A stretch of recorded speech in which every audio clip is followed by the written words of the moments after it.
Olá, seja bem-vindo a mais um vídeo do canal Nutrício. No dia de hoje, vamos conversar com a nutricionista Bruna Santos. Oi, Bruna, boa noite, tudo bem? Oi, Mariana, boa noite, tudo bem e você? Tudo ótimo. Eu queria que você falasse para as pessoas que estão nos vendo um pouco sobre a sua experiência, em que área que você atua, para que eles possam conhecer um pouco mais do seu trabalho. Bom, pessoal, então boa noite. Como a Mariana me apresentou, meu nome é Bruna, eu sou nutricionista. Logo que eu me formei, eu entrei para o programa de residência em oncologia do INCA. Então, esse tema, né, que nós vamos debater hoje, a questão da imunidade da alimentação, sempre foi uma realidade na minha prática, né? Todas as vezes que, né, nos atendimentos que a gente pensa no paciente oncológico, não só no paciente oncológico, mas esse que é o público que eu atendo especificamente, a imunidade ela é uma preocupação constante. Né? E agora, nesse tempo em tempos de pandemia, a gente traz, né, mais uma vez, dando aí um destaque para a alimentação, a importância da alimentação nesse contexto, então, né, no contexto de como que a alimentação e como que um estado nutricional adequado ele pode contribuir para, né, na melhora da resposta imunológica. Sim.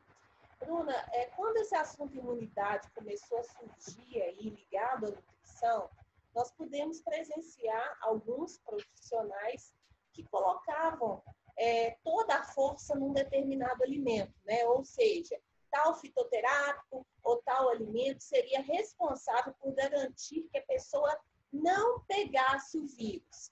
E nós, então, iniciamos um trabalho de conscientização mostrando que essa questão da imunidade ela não é obtida com um único alimento, né? E que também não podemos garantir que a pessoa não vá se contaminar com esse vírus por ter uma imunidade adquirida por aquele determinado tipo de alimento, né? Então, assim, esse debate ele começou, Sim, né? De uma forma que alguns profissionais nutricionistas se posicionaram contra esse assunto da nutrição ligada à imunidade e outros tantos, como eu, por exemplo, né, sempre batendo muito na tecla de que a gente conseguiria. Eu lembro que meu primeiro texto sobre imunidade ele é da primeira quinzena de março, né, dizendo que nós estaríamos mais preparados se a gente investisse nisso. Eu queria que você falasse um pouco sobre a diferença de imunidade inata e imunidade adquirida, para que as pessoas possam entender um pouco mais como que a nutrição interfere nesses dois estágios aí. Então, a resposta imune, ela é dividida, né, didaticamente nessas duas, ela é classificada dessas duas formas, né? A gente tem a imunidade inata, que seria uma primeira linha de defesa do organismo, e a gente tem a imunidade adaptativa ou adquirida. Né? Na imunidade inata, que é aquela primeira linha de defesa, a gente tem uma série de células que são, né, que fazem parte dessa imunidade. Normalmente são células que têm uma atividade fagocítica importante, né? Então, num primeiro momento, quando o patógeno ele entra no nosso organismo, né? E aí o patógeno pode ser uma bactéria ou mesmo um vírus, né? Um fungo. Essas células elas têm a capacidade de fagocitar esses micro-organismos, fazendo com que eles sejam destruídos. Né? Essas células que compõem a imunidade inata são aquelas células que a gente costuma ver lá no nosso exame de sangue, né? Quando a gente faz o leucograma, para a gente ver se a imunidade está ok ou não. Então, a gente tem lá os neutrófilos, os eosinófilos, os basófilos, os monócitos, que são células que estão de prontidão no nosso organismo, prontas para combater, então, esses patógenos. E essa prontidão, essas células existem independente da gente já ter entrado em contato prévio ou não, né, com esses patógenos.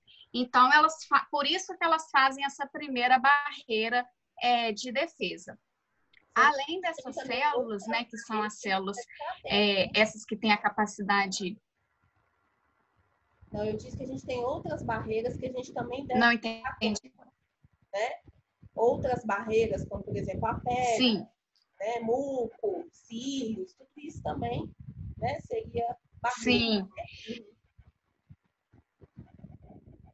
Com certeza. Quando eu falo primeira linha de defesa, pensando na resposta imune, né? Mas a gente tem barreiras físicas que vêm antes dessa barreira, né? Que seria no caso da pele, a própria mucosa intestinal, né? Que também é uma barreira que funciona como uma barreira física, né? E é extremamente importante. A alimentação tem um papel importante na manutenção dessa barreira intestinal.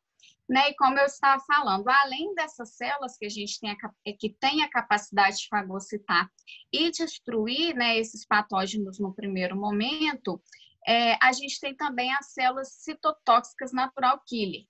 Essas células natural killer, elas têm um papel importante no combate às infecções virais. Então, logo nesse primeiro, né, pensando em vírus, né, no coronavírus, por exemplo, quando a gente tem esse primeiro contato, né, do vírus, essas células natural killer já, né, que fazem parte da imunidade inata, elas já conseguem também, de alguma forma, tentar neutralizar esse invasor. Né? E aí, além, nessa primeira resposta, então, nessa fase inicial da infecção viral, porque é muito comum também a gente associar a infecção viral a uma resposta um pouco mais tardia, né? Como se ela fosse dependente só da imunidade adaptativa. E, na verdade, não é. A imunidade inata, ela também tem um papel muito importante nesse primeiro momento. Então, né, nesse primeiro momento, além dessas células natural killer, a gente tem a liberação também de algumas substâncias. Dentre essas substâncias, uma que é muito importante, que vem sendo muito falado, que é o interferon. Né? Uma vez que o vírus ele contamina, né, ele infecta uma célula, essa célula começa a liberar esse interferon. Né? Vocês já devem ter ouvido falar que alguns protocolos utilizam essa substância, né, no controle. Né? Oi? Falado na questão do manejo da hepatite C, por exemplo. Isso, né? Também. Isso, porque essas células acabam liberando, então, né, esse interferon e ele provoca uma resistência antiviral nas células próximas, né, nas células que ainda não foram infectadas. Então, ela é muito importante também. Então, nesse primeiro momento, né, que a gente tem a atuação aí mais importante da imunidade inata, a gente tem esses patógenos sendo destruídos. Com isso, a gente tem um aumento da resposta inflamatória e também um aumento da resposta oxidativa. Né? Percebam que, nesse primeiro momento, esse aumento da inflamação e esse aumento dessas espécies reativas, ela é importante, ela é desejável para a eliminação do patógeno. Né? Então, pensando assim, já na intervenção nutricional, a gente tem que ter um pouco de cuidado com isso também, porque nesse primeiro momento essa inflamação ela vai acontecer e ela é desejável, né? Desde que controlada, né? Isso aí faz parte lá da resposta normal do sistema imunológico. Isso. E aí, no outro braço da resposta imune, a gente teria um tipo de conduta na prevenção que estaria de uma forma diferente a partir do momento que a pessoa já tivesse sido contaminada e que a gente quisesse ali oferecer para ela um manejo nutricional capaz de ajudá-la no processo de recuperação, né? Exatamente. E aí, a gente, pensando um pouco, né, da influência da nutrição. Nesse primeiro momento, na influência da nutrição na resposta imune inata, a gente precisa lembrar que as células do sistema imune, assim como qualquer outra célula do organismo, ela depende de nutrientes. Né? Então, a gente tem uma série de nutrientes que ajudam, que auxiliam na proliferação, na diferenciação dessas células que eu citei. Né, dessas células que fazem aí essa primeira linha de defesa. Pensando já, né, na defesa na resposta imune adaptativa, a gente já tem um outro conjunto de células, né? A gente tem que esse sistema imune adaptativo, ele é um sistema imune que cria memória, né? O que isso quer dizer? Ele entra em contato com um determinado patógeno, né? No caso, pensando no vírus, e aí ele cria, a partir desse momento, uma série de substâncias começam a ser produzidas. E aí, diferente daquelas células fagocitárias, agora a gente já está falando de linfócitos, né? A gente tem que os linfócitos fazem parte, então, dessa resposta imune adaptativa, tanto os linfócitos T quanto os linfócitos B, e aí esses linfócitos, eles passam a se diferenciar e a produzir compostos específicos para aquele patógeno, né? Por isso que a resposta imune adaptativa, ela é específica para um determinado patógeno, né? Os linfócitos B... Oi? Já teria um... A inata não, ela vai identificar geral. Qualquer patógeno. Isso, ela é geral. Então, os linfócitos B, por exemplo, né, eles vão se diferenciando e eles são responsáveis por produzir anticorpos específicos. Né? Então, quando a gente é infectado, né, no caso, por exemplo, a infecção por um vírus, para você saber se você foi imunizado ou não, a gente faz a dosagem dos anticorpos, né, das imunoglobulinas. Essas imunoglobulinas são produzidas justamente por esses linfócitos B que se diferenciaram. A gente tem também os linfócitos T, que tem uma resposta muito parecida com aquelas células do sistema imunológico, né, da resposta imune inata.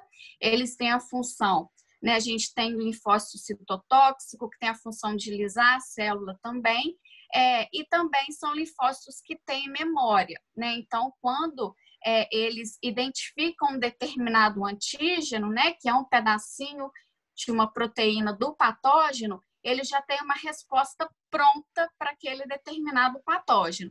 A mesma coisa do anticorpo, né? O anticorpo, ele é específico para aquele patógeno. Então, é por isso que a gente consegue ter uma resposta imune mais rápida, né? Mais rápida e que consegue, de fato, eliminar esse patógeno.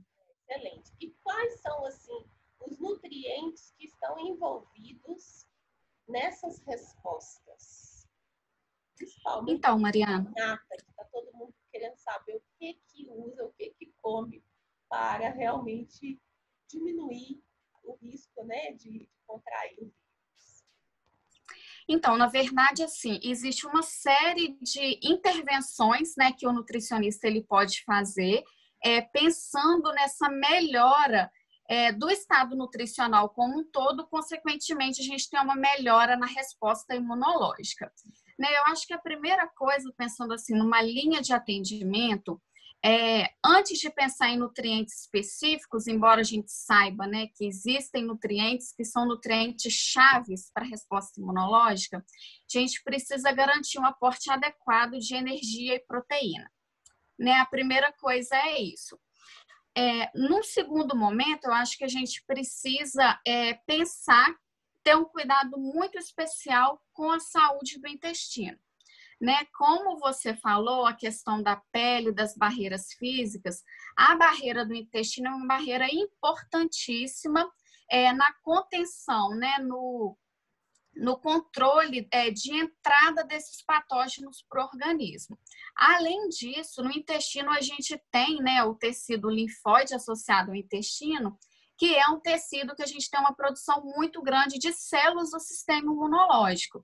Então, pensar no cuidado do intestino é muito importante. E aí, esse cuidado, tanto em termos de cuidar da microbiota que está lá, mas pensar também em nutrientes que são importantes para o reparo do intestino. Né? Porque a gente sabe que a alimentação atual, uma alimentação rica, né, em produtos, né, não vou nem chamar de alimentos, mas produtos ultraprocessados, né, muitos aditivos alimentares, isso acaba rompendo a barreira intestinal. Né? A gente tem uma perda de função. Antibióticos, outras medicações, contaminantes de plásticos, né, corantes, conservantes, tudo isso aí acaba denegrindo, né, essa barreira também. Exatamente. Né? Sim. E assim, tem algum sinal que a pessoa pessoa pode utilizar ali como referência para ela achar que a barreira intestinal dela está danificada? Além, assim, de pensar se usou antibiótico nos últimos tempos, se está comendo mal. Tem algum sinal clínico, por exemplo? Então, Maria, na verdade, existem várias manifestações clínicas, né, relacionadas a esse processo de, não só de desbiose intestinal, mas também dessa ruptura da barreira intestinal, né? Então, por exemplo, a gente costuma identificar alguns sinais de deficiência nutricional quando isso está acontecendo.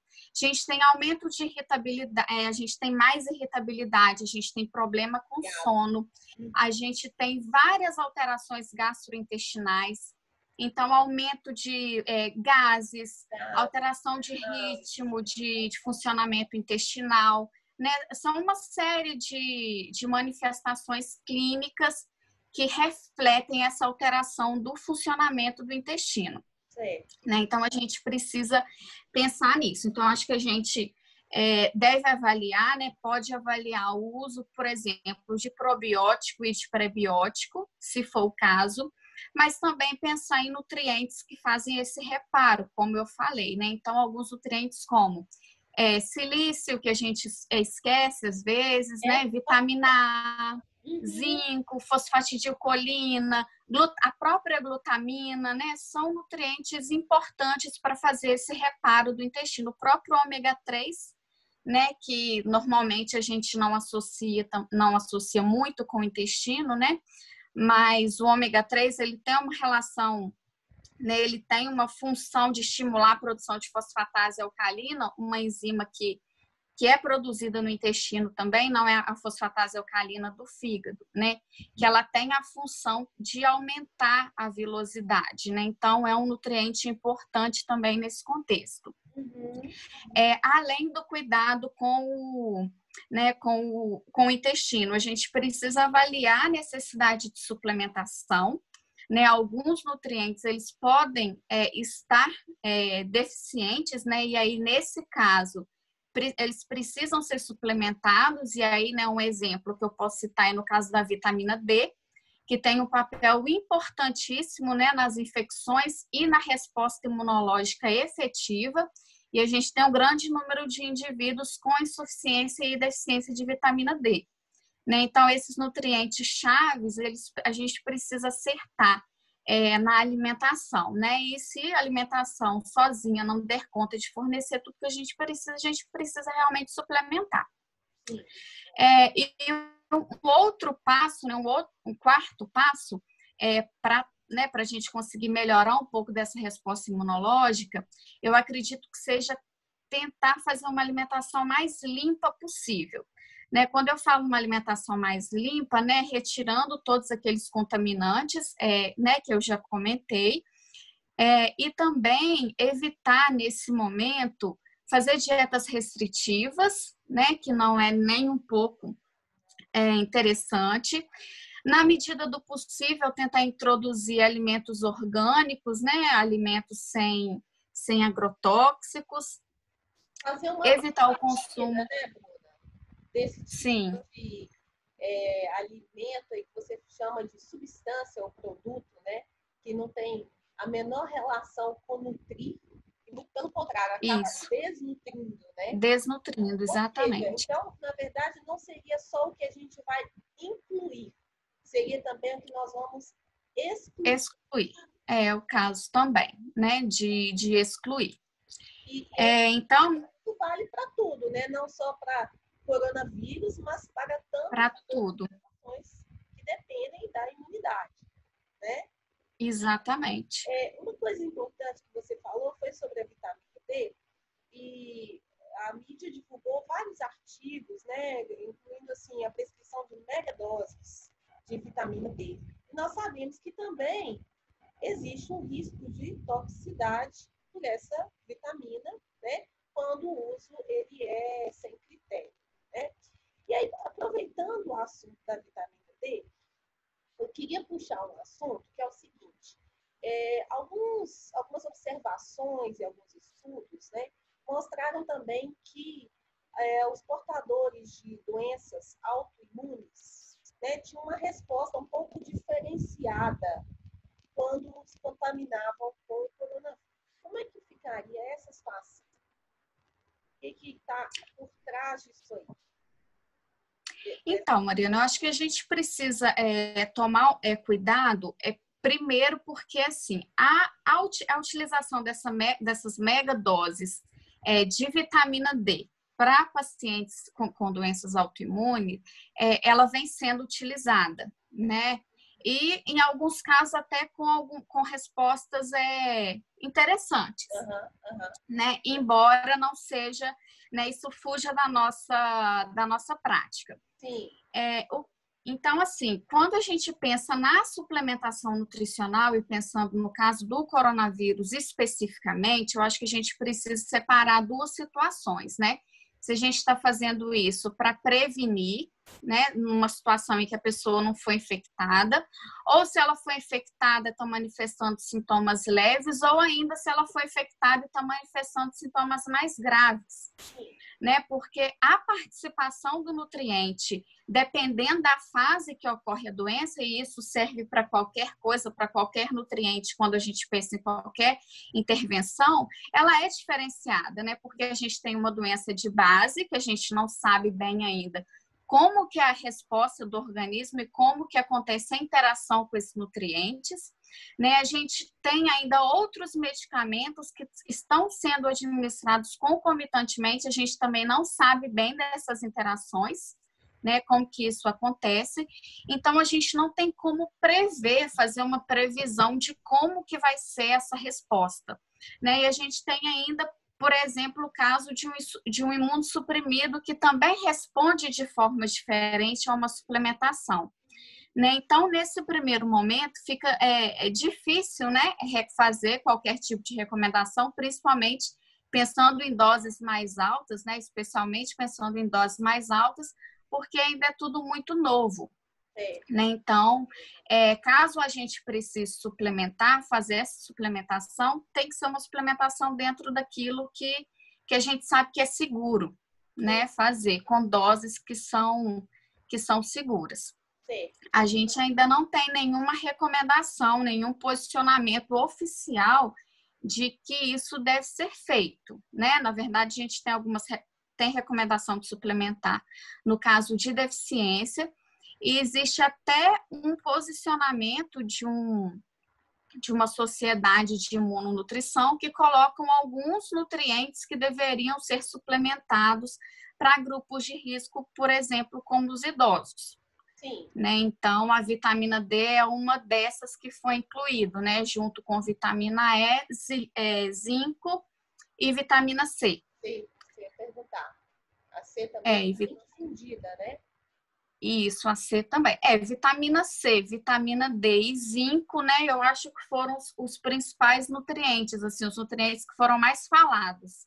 Sim. Né? Você estava falando, eu pedi, assim, né, alguns nutrientes que são mais promissores nessa questão aí da imunidade. Aí você falou sobre o intestino e eu te interrompi com uma outra pergunta. Pode retomar.